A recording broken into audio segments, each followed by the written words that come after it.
여러분 안녕하십니까? 이제 2023년이 시작된 지도 상당한 기간이 지났습니다. 올 한 해 동안에 여러분들 모두가 다 참 기쁘고 즐겁고 평안하면서 아주 풍요로운 하나님의 은혜와 축복을 누리는 아름다운 한 해가 되시기를 바랍니다.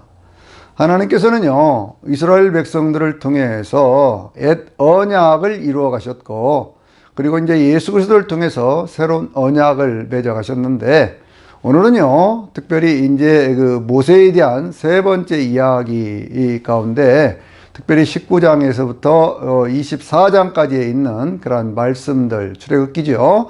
가운데 있는 말씀들을 중심으로 옛 언약과 새 언약, 그리고 짐승의 피와 예수님의 보혈이란 제목으로 말씀을 드리도록 하겠습니다.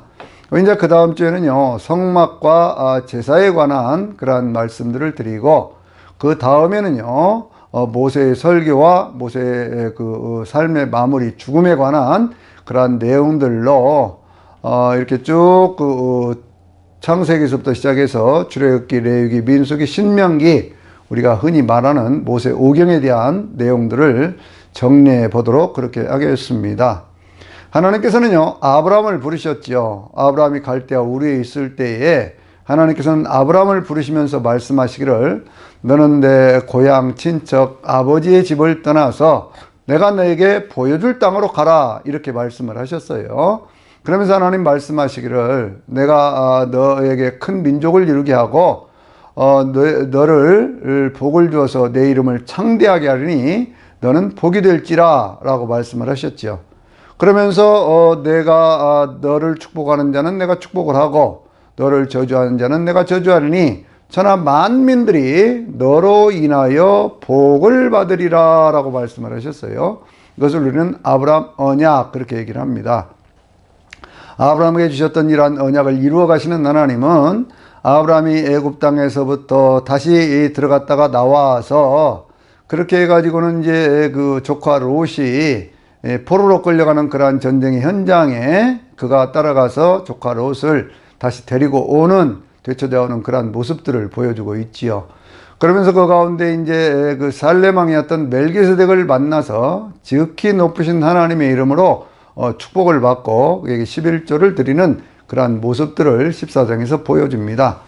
그러고 난 다음에요, 하나님께서 이 아브라함과 어떤 언약을 맺는 그러한 내용들을 우리는 그 창세기 15장에서 횃불 언약, 그렇게 얘기를 하는데요. 횃불 언약이라는 것은 무엇이냐 그러면, 하나님께서 이제 아브라함에게 나타나셔서 말씀을 하시기를, 나는 너의 방패요 즉 큰 상급이다, 이렇게 얘기를 하니까요. 아브라함이, 하나님, 저는 지금 있는 것이 이 엘리에셀, 다메섹에서부터 데려왔던 이 엘리에셀밖에 없는데 저에게 무엇을 주시려고 합니까? 저는 아이가 없습니다, 그렇게 얘기를 하지요. 하나님께서 엘리에셀이 네 후손이 아니라 내 몸에서부터 태어날 그런 아이가 내 후손이 될 것이라고 말씀을 하시고, 아브라함을 데리고 나가서 그렇게 해가지고 무엇을 하시느냐 그러면, 하나님께서 하늘의 별들을 보여주시고 내 자손이 이렇게 하늘의 별과 같이 번성하게 되리라, 이렇게 말씀을 하죠. 아브라함이 그때 이걸 믿었다 그랬습니다. 그랬더니 하나님이 그것을 의로 여기셨다 그랬거든요. 그래서 우리는요, 믿음으로 말미암아 의롭게 된다라고는 그런 말씀의 근원이 바로 여기에 있다고 하는 것이죠. 아브라함 한 사람과 같은 그런 믿음 있는 사람은 아브라함과 같은 그런 복을 받는다. 갈라디아 3장 9절에서 그렇게 말씀을 함으로 해서 아브라함이 가졌던 그런 믿음의 의라고 하는 것은 오늘 우리에게 똑같이 적용되는 것이고, 이 아브라함이 가졌던 그런 믿음의 의라고 하는 것은 어떤 율법적인 행위로 된 것이 아니라 하나님의 말씀을 믿음으로 되어진 그러한 의의 사건이다 라고 하는 것을 우리에게 보여주고 있습니다.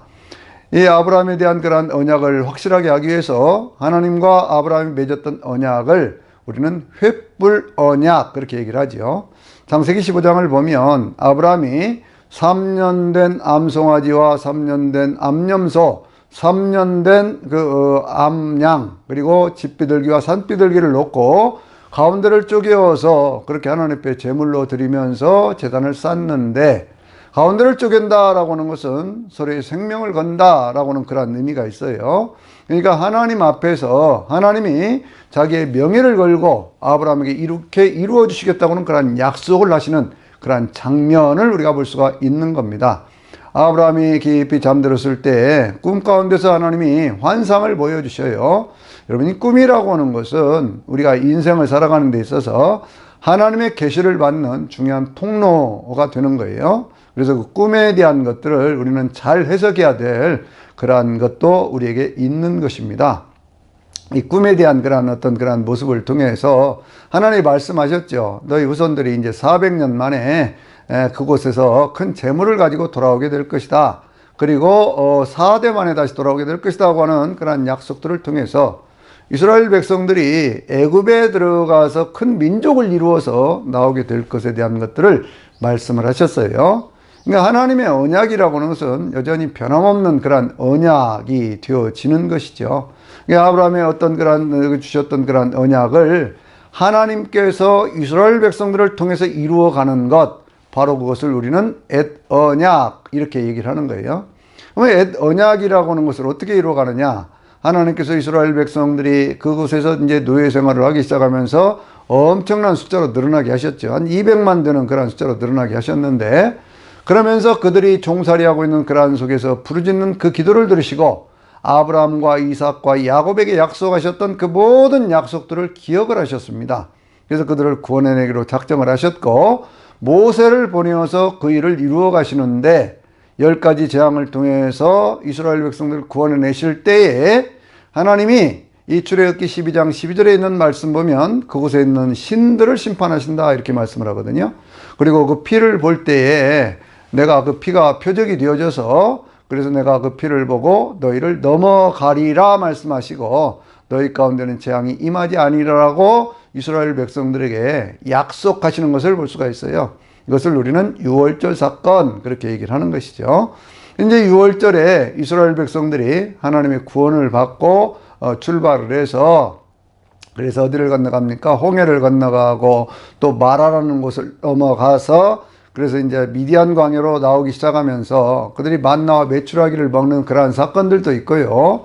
그리고 그 가운데서 이제 반석에서 물이 터져서 그렇게 아주 생수가 터져서 그들이 목마름을 해결하는 그러한 모습도 있고요. 그리고 이제 그들 가운데 어떤 전쟁이 있는데 그 전쟁 가운데서 하나님께서 아말렉 군대를 이기게 하시는 그러한 모습도 우리가 볼 수가 있습니다. 그렇게 해서 이제 하나님께서는요, 한 백성들을 이끌어 나오시면서 그냥 너희가 알아서 가라 그게 아니고 불기둥과 구름기둥으로 인도해 가시면서 그들을 이끌어 가시는 하나님, 바로 그 하나님의 모습을 우리는 볼 수가 있습니다. 이 하나님을 우리는 가르쳐서 임마누엘의 하나님, 날마다 함께 하시는 하나님, 우리와 동행하시는 하나님, 오늘 또 지금 이 순간에도 저나 여러분과 함께 하시는 그 하나님으로 고백하고 있는 거지요. 이스라엘 백성들을 이제 하나님께서 어디로 인도하셨어요? 시내산으로 인도를 하셨습니다. 시내산에서 이제 하나님이 말씀을 하십니다. 특별히 이제 우리가 그 19장 5절과 6절에 있는 말씀을 그것을 이제 하나님께서 맺으셨던 시내산 언약 그렇게 얘기를 하는데요. 이 시내산 언약의 핵심은 뭐가 있느냐? 한편으로는 율법이 있고 한편으로는 제사에 관한 그러한 원리, 그걸 통해서 죄의 문제를 해결해가는 두 가지가 있다 이렇게 보시면 되는 거예요. 하나님 이렇게 말씀을 하셨죠. 너희가 내 말을 잘 듣고 그리고 내 언약을 잘 지키면 그러면 세상에 있는 모든 민족들 가운데서 너희는 내 소유가 될 것이고 그리고 너희는 제사장 나라가 될 것이며 그리고 너희는 거룩한 백성이 되리라 이렇게 약속을 하셔요. 이 세 가지 어떤 그런 약속을 들으면서 모세가 이제 그 얘기를 백성들에게 하니까 백성들이 어떻게 합니까? 우리가 그렇게 하겠습니다 라고 얘기를 하지요. 그래서 이제 그 백성들을 준비를 시킵니다. 하나님이 이렇게 임재하시는 그 시내산에 거기에 이제 번개가 임하고 거기에 우레가 임하고 거기에 캄캄한 흑암이 임하고 빽빽한 구름이 이렇게 임하기를 시작하라니까 그 가운데서요 이스라엘 백성들이 자기들의 삶을 준비해 가기 시작하는 거예요. 하나님 앞에서 거룩한 백성이 되는 그러한 예식을 거행하기 위함이죠. 그래서 이제 그들 가운데 뭐라고 얘기를 하냐면요. 너희가 옷을 빨아서 성결해야 된다. 그렇게 얘기를 하니까요. 그 산 둘레 진을 쳐가지고 아무도 그 산으로 들어가지 못하도록, 그 경계를 넘어가지 못하도록, 하나님의 거룩하심에 침범하지 못하도록 하고, 그들이 옷을 빨아서 그렇게 해서 성결하게 준비가 된 그런 상태에서 그들이 하나님의 계명을 받게 되는 그러한 모습을 볼 수가 있습니다. 하나님이 출애굽기 20장에 있는 말씀을 통해서 특별히 십계명의 말씀을 주시죠. 십계명의 말씀을 주실 때 하나님 이렇게 말씀을 하시거든요. 이 모든 말씀으로 말씀하여 이르시되 나는 애굽 땅 곧 너희가 종되었던 집에서부터 구원해낸 여호와라, 이렇게 말씀을 하시면서 십계명을 주시는 것을 볼 수가 있습니다. 근데 여러분, 이 이야기는 무슨 얘기냐 그러면 이렇게 생각하시면 쉬워요. 어떤 한 나라가 세워지려고 그러면 그 나라의 모법이 되는 헌법이 있잖아요. 근데 헌법을 보면 맨 앞에 뭐가 있습니까? 전문이 있습니다. 전문. 우리나라 헌법도 그 전문이 있고, 그 다음에 헌법 뭐 1조가 그 대한민국의 주권은 국민에게 있고 모든 권력은 국민으로부터 나온다라고 하는 민주공화국이라고 하는 바로 그 사실을 선언하고 시작을 하지 않습니까? 이렇게 하는 것처럼 맨 앞에 어떤 전문에 해당되는 것이 뭐냐 그러면 그것은 역사적 경험이라고 하는 거예요. 그 역사적 경험이 무엇일까요? 하나님께서 그 애굽 땅에서부터 종이 되었던 그 집에서부터 구원해내신 하나님이다 라고 하는 하나님의 자기 선언에서부터 출발하는 거예요. 여러분, 이것이 그 당시 고대에 있었던 모든 어떤 그러한 뭐 애굽이라든지 혹은 메소포타미아라든지 이런 지역과는 전혀 다른 어떤 법의 형식이다, 이걸 우리가 볼 수 있는 거거든요. 그래서 우리는 하나님 주신 말씀을 계시라고 하는 거예요. 이건 인간들이 스스로의 어떤 지식이나 지혜로 만드는 것이 아니고 하나님께서 주신 거예요. 그래서 그와 같은 말씀들을 주시면서 헌법에 해당되는 십계명을 주시는데, 그 십계명의 맨 처음이 무엇입니까? 나 외에 다른 신을 섬기지 말라. 두 번째, 우상을 만들어서 섬기지 말라. 세 번째, 하나님의 이름을 망령되이 일컫지 말라. 네 번째, 안식일을 기억하여 거룩히 지키라. 다섯 번째, 내 부모를 공경하라. 여섯 번째, 살인하지 말라. 그 다음에 간음하지 말라. 도적질하지 말라. 내 이웃을 헤아려고 거짓 증거하지 말라. 그리고 그 다음에 열 번째 있는 말씀이 내 이웃의 것들을 탐내지 말라, 이렇게 말씀을 하시는 것이죠.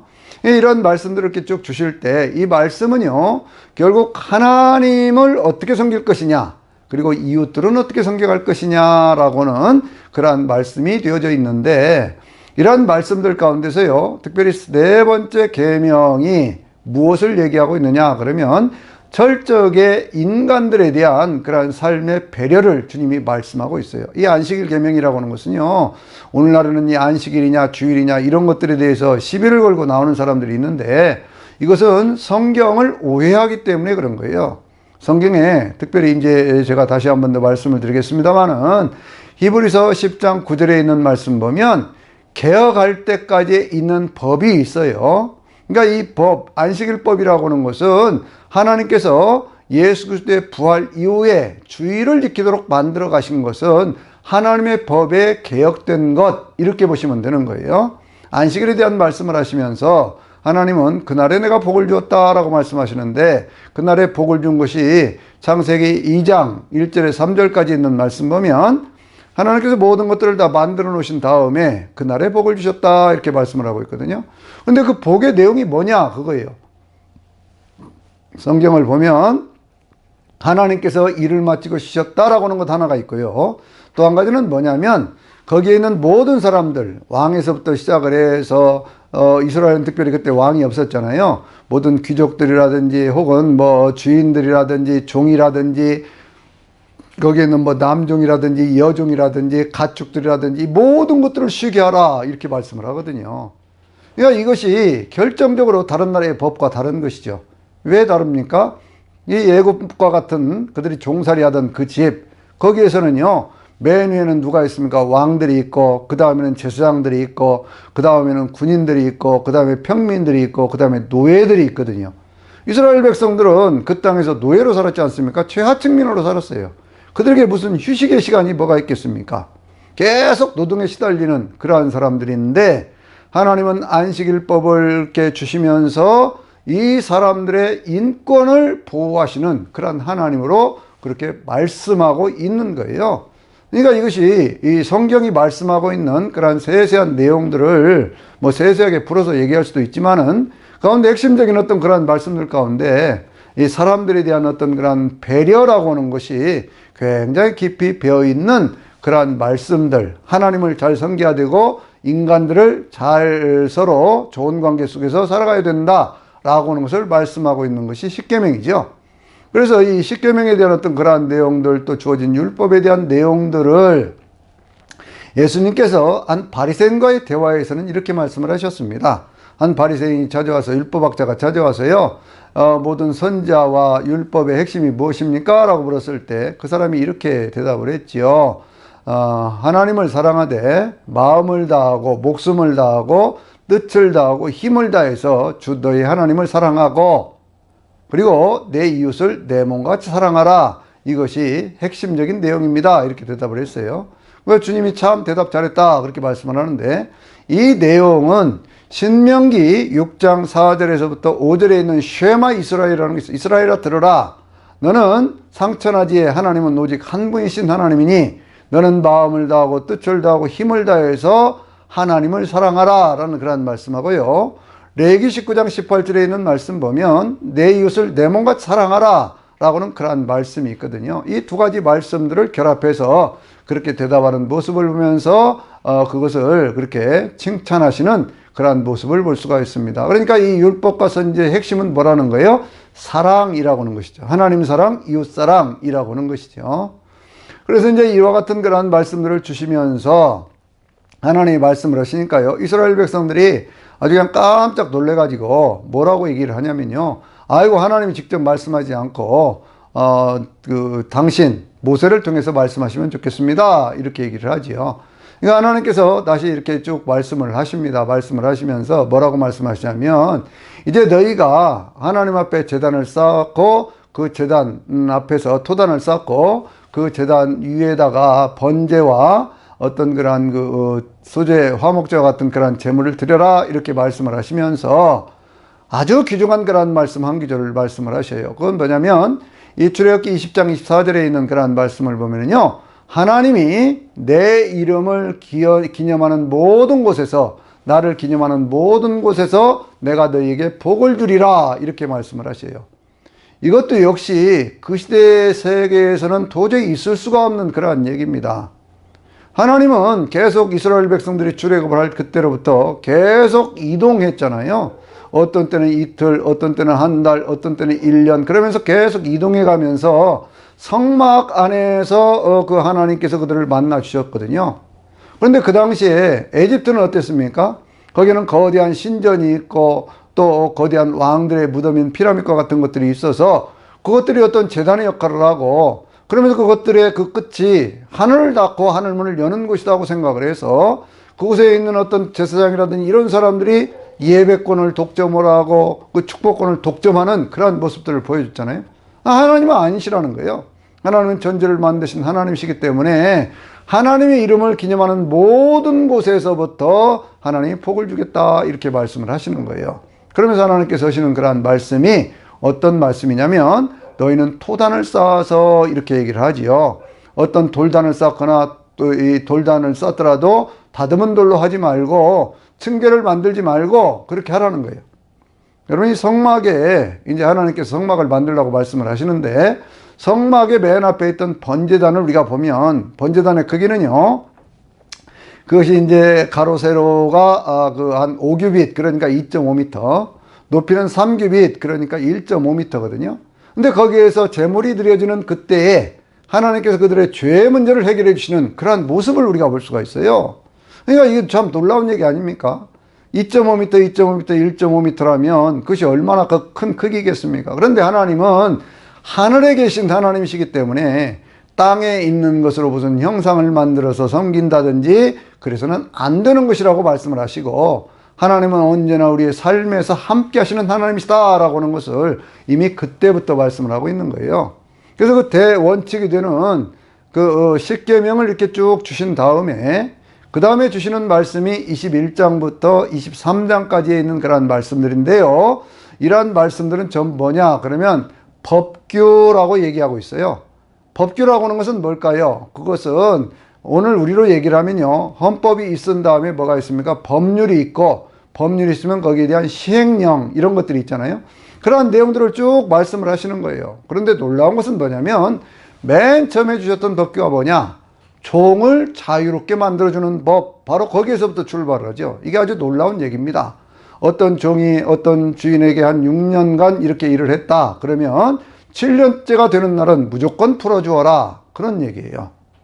자유라고 하는 것에 대한 가치, 또 인간의 어떤 삶에 있어서 평등이라고 하는 그런 가치, 이런 것들을 굉장히 소중하게 생각하시면서 주님이 말씀하고 있는 거거든요. 근데 그 다음에 있는 그러한 말씀들은 뭐냐 그러면 역시 종에 관한 그러한 얘기인데, 어떤 종이 그렇게 일을 하다가 그렇게 해서 이제 그 부부간에 함께 들어가서 그렇게 해서 종살이를 했으면 때가 되면 그들을 자유롭게 완전히 풀어줘야 된다, 그렇게 말씀을 하고, 또 종이 어떤 남종이 거기를 들어갔는데 어떤 여자하고 결혼을 시켜줬어요. 그래서 자녀들을 낳았습니다. 그러면 어떻게 하라는 거예요? 거기에 있는 그 아내나 그 아이들은 그냥 놔두고, 종으로 놔두고 남자는 자유롭게 갈 수가 있다, 그 얘기예요. 근데 이 남자가 아니 나는 가족들과 함께 살면서 주인을 섬기겠습니다 라고 얘기를 하면 그때는 어떻게 하라고 말씀하셨느냐 그러면 그가 여전히 종으로 살면서 가족들과 함께 살 수 있도록 해주어라 라고 말씀을 하고 있어요.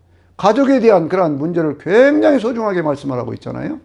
그러니까 여러분이 자유라든지 어떤 가족에 대한 어떤 그런 가치라든지 이런 문제들, 그 다음에 이제 쭉 주어지는 그런 말씀 가운데는 십계명에 대한 그런 해설서와 같은 그런 역할들을 하고 있는데, 어떤 그런 그 판례의 어떤 그런 역할을 할 수 있도록 어떤 그 지침을 쭉 주시는 것을 볼 수가 있는데, 예를 들면 부모를 저주하는 자는 반드시 죽여야 할지니라 라고 말씀을 한다든지, 어떤 사람이 살인을 했는데 그것을 고의적으로 죽인 것이 아니고 어떻게 실수로 그렇게 죽였다 그러면 도피성과 같은 그러한 것들을 만들어서 그 사람의 생명을 보존할 수 있도록 해주어라.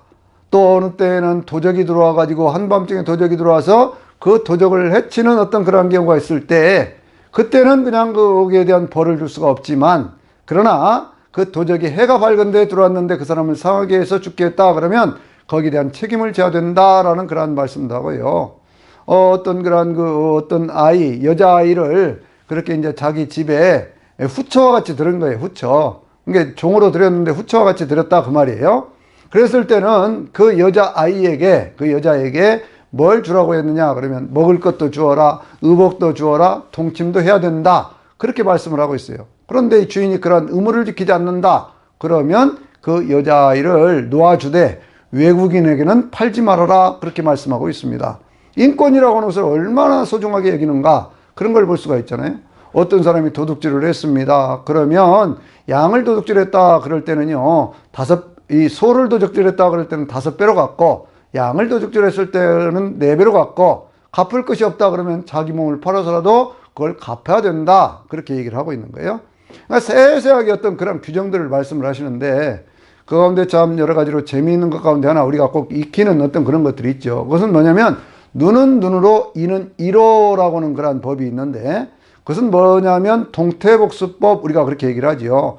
뭐 이렇게 잔인한 법이 있느냐 그렇게 얘기를 하지만 아닙니다. 그것은 철저하게 죄를 지었으면 죄를 지은 만큼은 벌을 받아야 된다라고 하는 신상필벌에 대한 그러한 내용을 말씀하고 있는 거예요. 과도하게 어떤 원수를 갚는다든지 뭐 그렇게 하지 말아라, 그런 얘기예요. 이것은 재판에 대한 얘기도 역시 마찬가지입니다. 재판을 할 때요, 어떻게 재판을 하라고 그러냐, 뇌물 받지 말아라, 그런 말씀을 하면서 하나님께서 부자라고 해서 편들어주지 말고 가난한 사람이라고 해서 편들어주지 말아라, 그렇게 얘기를 하는 거예요. 이 놀라운 얘기 아닙니까?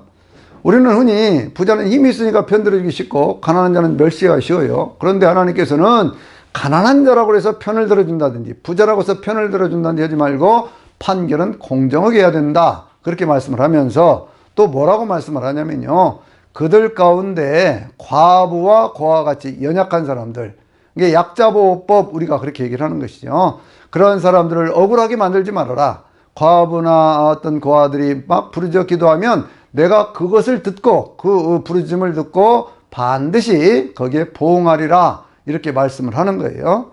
하나님은요, 이렇게 여러 가지 어떤 그런 규정들을 주시면서 1년에 3차례씩 그 절기를 남자들에게 지키라, 그렇게 말씀을 하지요. 그 절기가 어떤 절기예요? 유월절 곧 무교절, 바로 유월절을 지켜라 라는 그러한 말씀.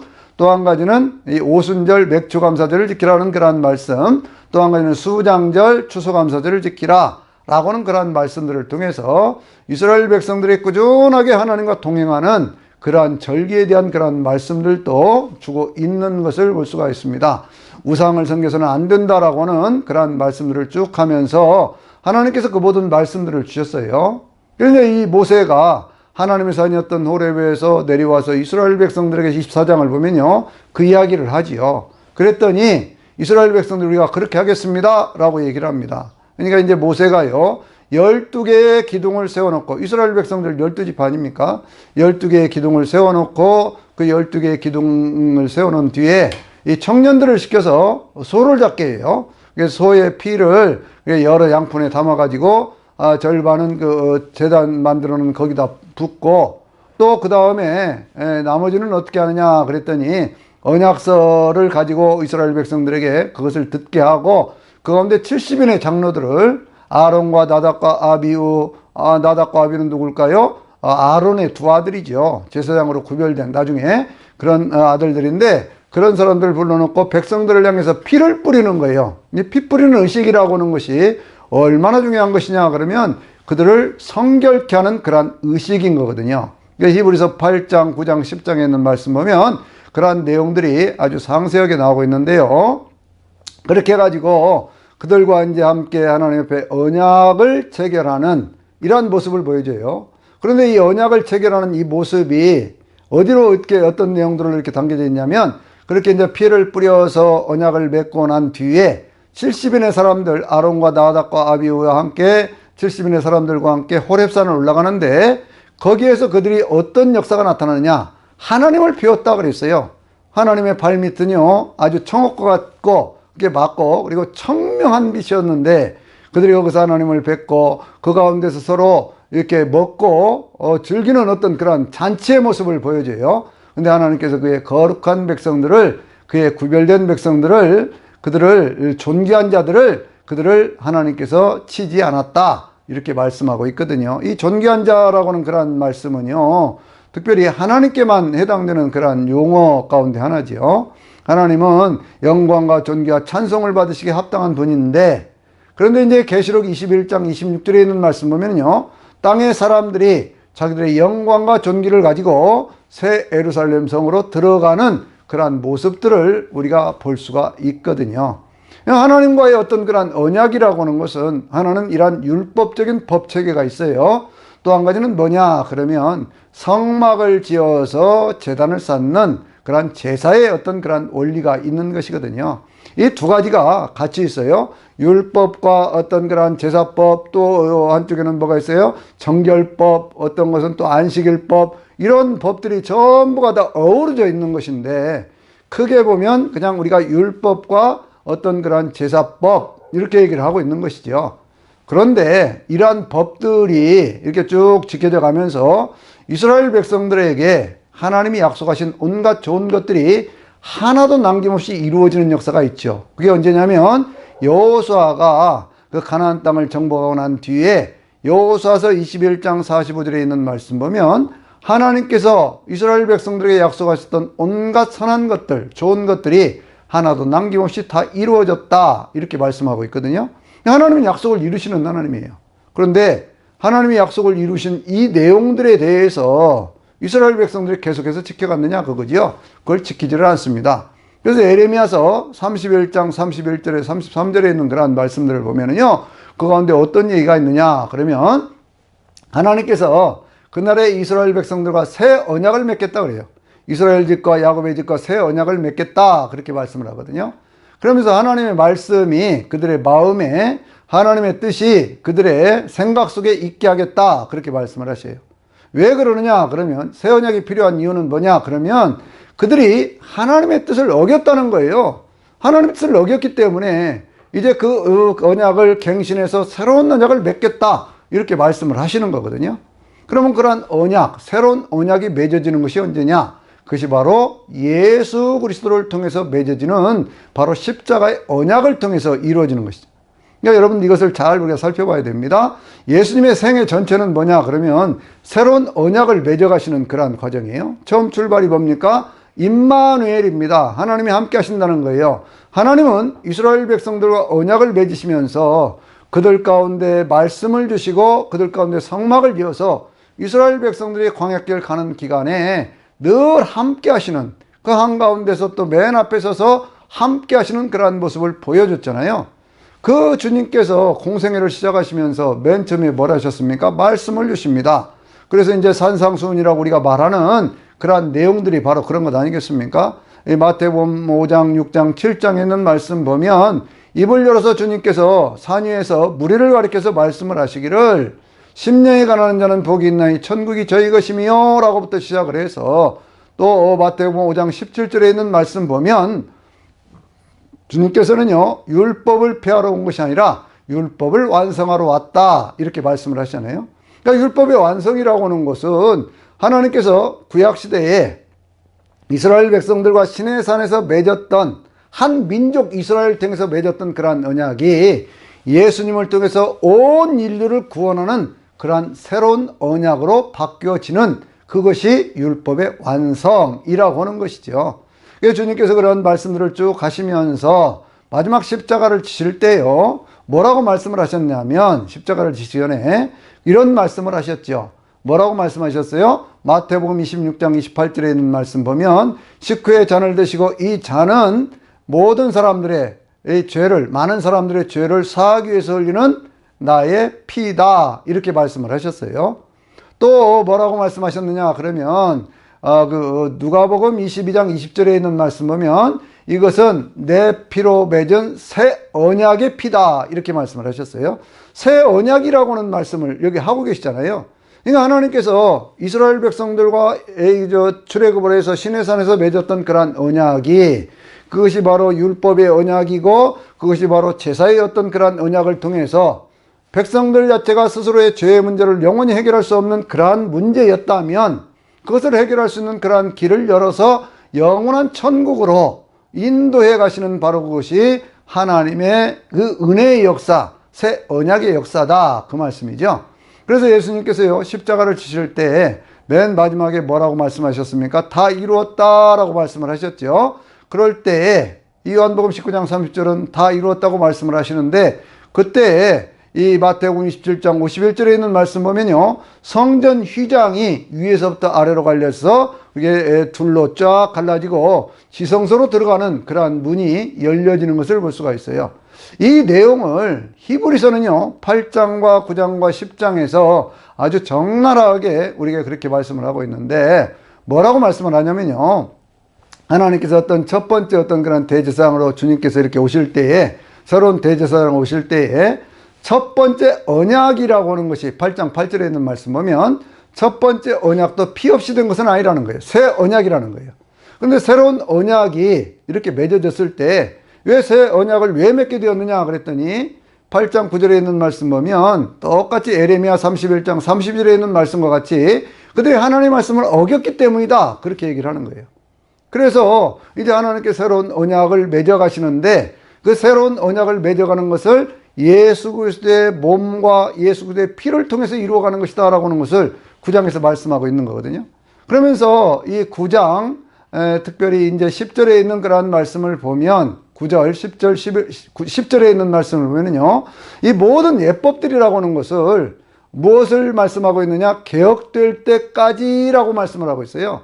그러니까 구약시대의 어떤 그런 율법의 어떤 그런 규정들이라든지 혹은 제사법이라든지 이런 것들 제사를 드리는 이런 것들이 모든 것들이 예수 그리스도의 십자가의 사건 예수 그리스도의 가르침을 통해서 개혁되었다라고 하는 것을 선언하는 거예요. 그 히브리서 8장의 맨 마지막 절에 있는 말씀 보면요 첫 번째 것들이 다 낡아져가는 것은 이제 새로운 것이 오고 첫 번째 것이 낡아져간다라고 하는 것은 첫 번째 것이 낡아져간다고 하는 그 모든 것들이 사라지기 때문이다라고 하는 그런 말씀을 우리에게 주고 있는 것이거든요. 그래서 어떻게 그런 계약들을 맺어가시느냐 그랬더니 9장 11절에 있는 말씀 보면 주님께서는요 이 창조에 속하지 않은 더 크고 온전한 장막으로 인해서 뭘 얘기하는 겁니까? 바로 예수 그리스도의 육체를 얘기하는 것이죠. 그것으로 통해서 예수님께서 그의 피로 그의 피로, 피를 강조하고 있잖아요. 누구의 피? 예수님의 피를 얘기하고 있는 겁니다. 그 피를 통해서 예수님께서 영원한 속죄를 단번에 이루시고 성소에 들어가셨느니라 그렇게 말씀하죠. 성소는 어디를 얘기하는 걸까요? 옛날 구약 시대로 보면 성막으로 보면 성소가 있고 지성소가 있는데 지성소로 갈 수 있는 그 길을 열어주셨다. 그런 얘기예요. 그래서 그러한 것들을 쭉 이루어 가시는 그런 하나님. 첫 번째 언약에서 피가 있었는데 피뿌림의 어떤 그러한 역사가 있었는데 그 피뿌림의 역사를 그것을 첫 번째 했던 것처럼 예수 그리스도의 피, 흘린 피를 통해서 우리의 양심이 깨끗해지고 하나님을 섬길 수 있는 온전한 길이 열렸다. 그렇게 말씀하고 있죠. 9장 20절에 있는 그러한 말씀을 보면요. 피 흘림이 없으면 죄사함이 없다라고는 레위기 17장 11절에 있는 그러한 말씀과 똑같은 그러한 내용으로 예수 그리스도의 피를 통해서 죄사함을 받는 그러한 원리를 얘기를 합니다. 우리가 잘 알고 있는 히브리서 9장 27절 28절에 있는 말씀 보면 사람이 죽는 것은 정해진 것이고 그 외에는 심판이 있는데 주님께서 그 영원한 어떤 그런 그 구원을 이루시기 위해서 자기의 몸을 단번에 들여서 죄와 상관없이 주님의 나타나심을 기다리는 그러한 사람들에게 두 번째 다시 나타나리라고 하는 그러한 말씀을 통해서요, 영원한 삶에 대한 그러한 소망까지 주고 있는 것을 볼 수가 있어요. 히브리서 10장에 있는 그러한 말씀 속에서는 뭘 얘기합니까? 우리가 어떤 그러한 은혜를 입었기 때문에, 예수 그리스도를 통해서 그러한 은혜를 입었기 때문에 죄를 위해서 다시는 제사 드릴 필요가 없다라고 하는 그러한 말씀들을 거기 18절에서도 말씀을 하고 있고요. 또 더 나아가서는 어떤 얘기를 하냐면 주님께서 자기의 몸을 들여서 온전한 속죄를 단번에 이루셨다. 그렇게도 말씀을 하고 있는 것이죠. 그래서 히브리서가 말씀하고 있는 그러한 내용 가운데 20절, 10장 20절에 있는 그러한 말씀은요, 예수 그리스도의 그 어떤 그러한 육체를 통해서 우리에게 뭘 열어주셨다고요? 새롭게 살 길을 열어주셨다.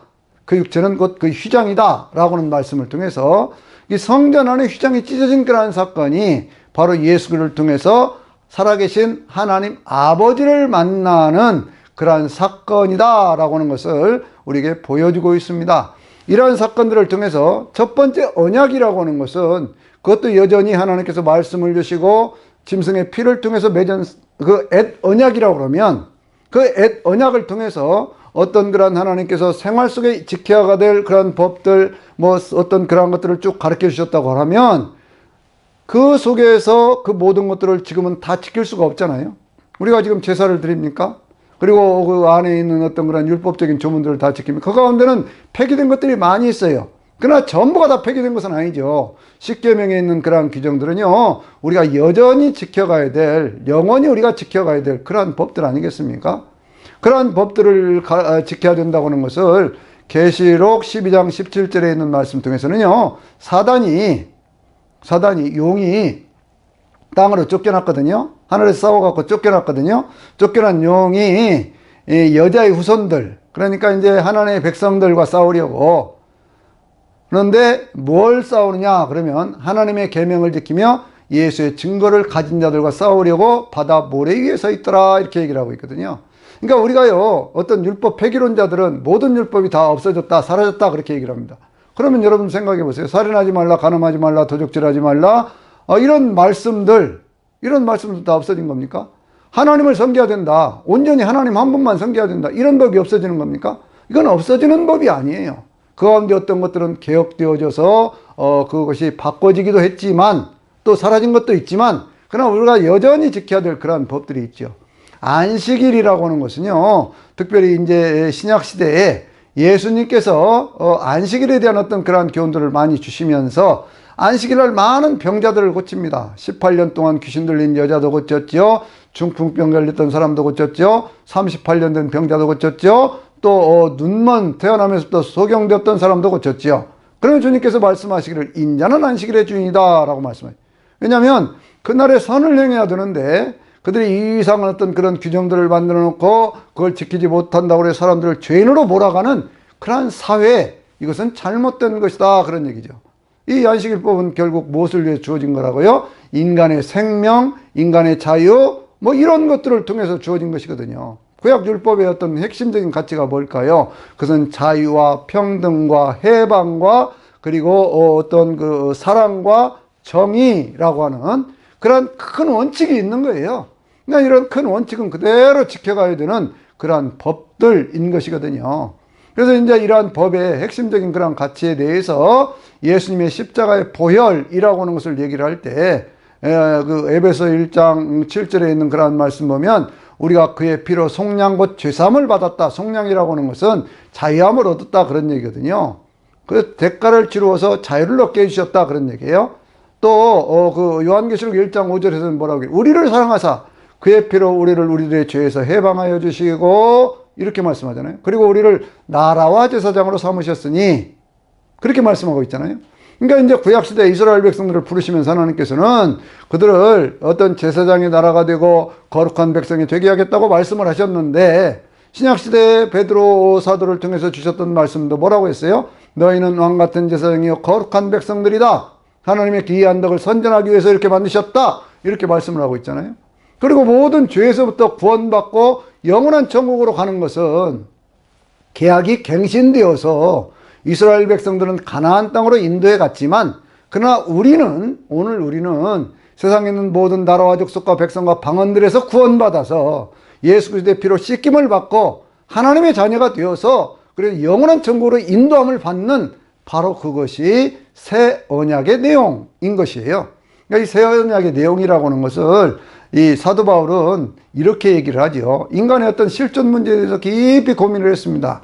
그는 바리새인 중에 바리새인, 그러니까 율법을 철저하게 지켰던 그런 사람이에요. 혈통적으로도 유대인 중에 유대인, 베냐민 지파에 속했던 사람이고요.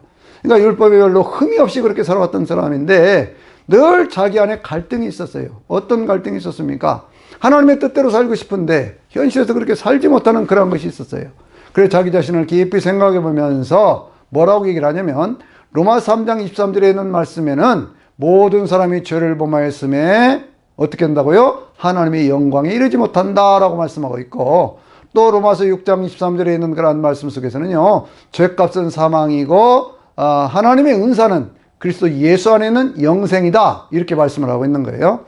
죄에서부터 해방받는 바로 이것, 바로 그것이 예수 그리스도의 십자가의 의미라고 하는 거예요. 십자가에서 죽으신 예수 그리스도의 피는 우리의 삶을 죄에서부터 해방시켜서 영원한 삶으로 인도하는 바로 그러한 역사가 있는 것이죠.